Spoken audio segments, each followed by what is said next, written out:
2 Samuel chapter 11.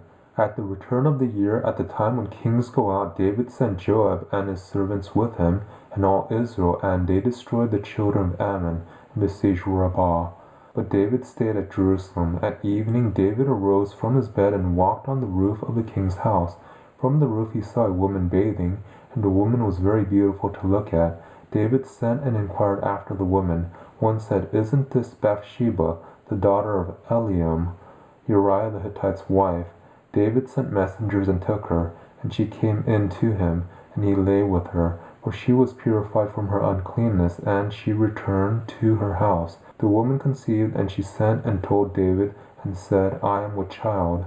David sent to Joab, "Send Uriah the Hittite." Joab sent Uriah to David. When Uriah had come to him, David asked him how Joab did, and how the people fared, and how the war prospered. David said to Uriah, "Go down to your house and wash your feet." Uriah departed out of the king's house, and a gift from the king was sent after him. But Uriah slept at the door of the king's house with all the servants of his Adonai, and didn't go down to his house. When they had told David, saying, "Uriah didn't go down to his house," David said to Uriah, "Haven't you come from a journey? Why didn't you go down to your house?" Uriah said to David, "The ark, Israel and Judah are staying in tents, and Adonai Joab and the servants of Adonai are encamped in the open field. Shall I then go into my house to eat and to drink, and to lie with my wife? As you live, and as your soul lives, I will not do this thing." David said to Uriah, "Stay here today also, and tomorrow I will let you depart." So Uriah stayed in Jerusalem that day and the next day. When David had called him, he ate and drank before him, and he made him drunk.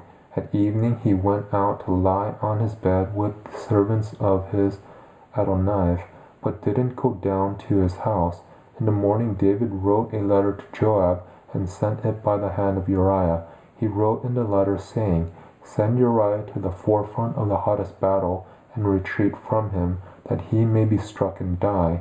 When Joab kept watch on the city, he assigned Uriah to the place where he knew that valiant men were.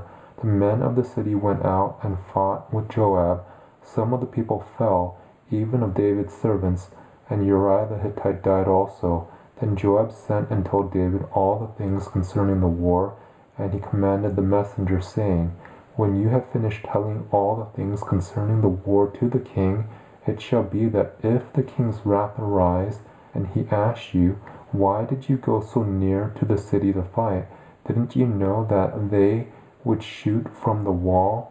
Who struck Abimelech, the son of Jerubbesheth? Didn't a woman cast an upper millstone on him from the wall, so that he died at Thebez? Why did you go so near the wall?' Then you shall say, 'Your servant Uriah the Hittite is also dead.'" So the messenger went and came and showed David all that Joab had sent him for. The messenger said to David, "The men prevailed against us, and came out to us into the field, and we were on them even to the entrance of the gate. The shooters shot at your servants from off the wall, and some of the king's servants are dead, and your servant Uriah the Hittite is also dead." Then David said to the messenger, "Tell Joab, don't let this thing displease you, for the sword devours one as well as another.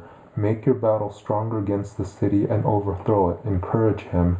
When Uriah's wife heard that Uriah her husband was dead, she mourned for her husband.